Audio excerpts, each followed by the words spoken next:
What's up, y'all? This is part of the series of learning how to use your brace effectively given the movement you're trying to accomplish. Okay, so depending on what movement you're doing, whether it's gymnastics or a loaded conditioning movement or a compound lift or a gymnastics hold or calisthenics, whatever it is, the bracing is different in some ways. What is consistent, what's always consistent, is keeping your pelvic floor engaged and breathing through your diaphragm, throughout your belly. That's always consistent.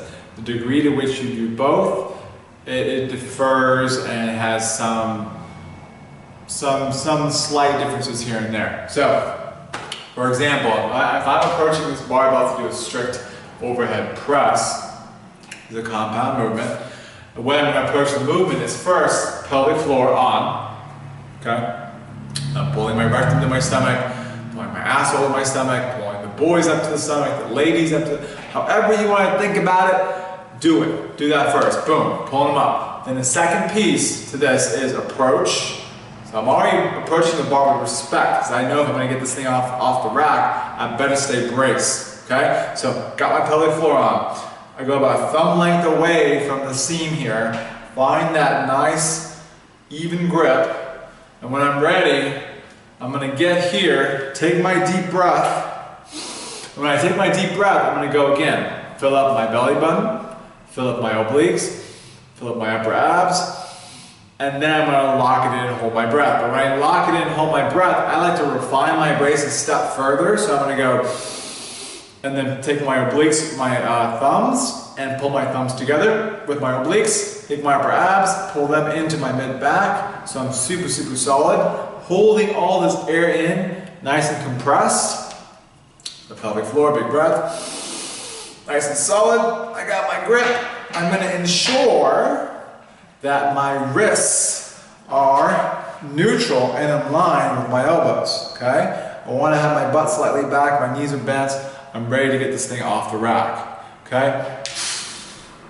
I let my air out, but at the same time, I'm still keeping my pelvic floor on, okay?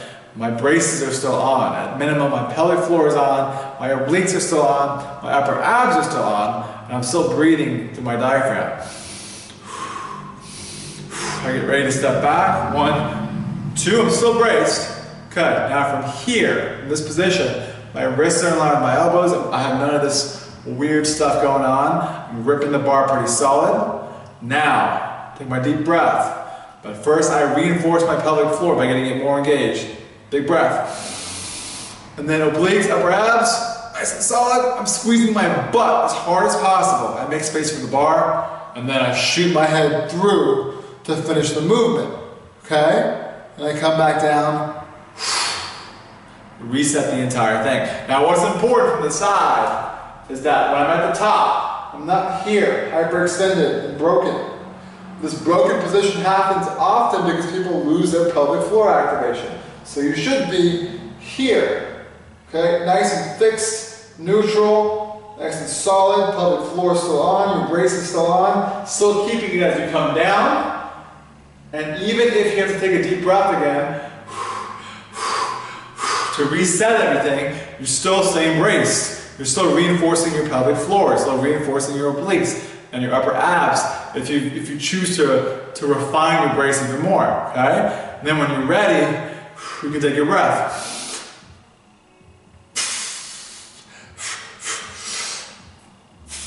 Now in terms of where you let your air out, it's highly dependent on you.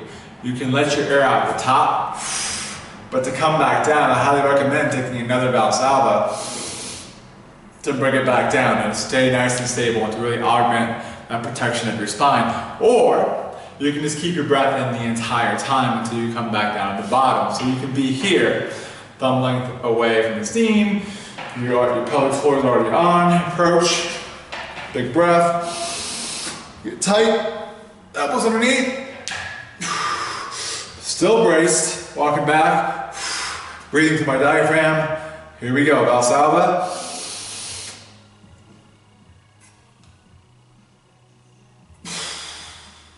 Letting my air out here, or I can go pelvic floor, big breath, obliques, upper abs, glutes, pressed, let it out, take another deep breath.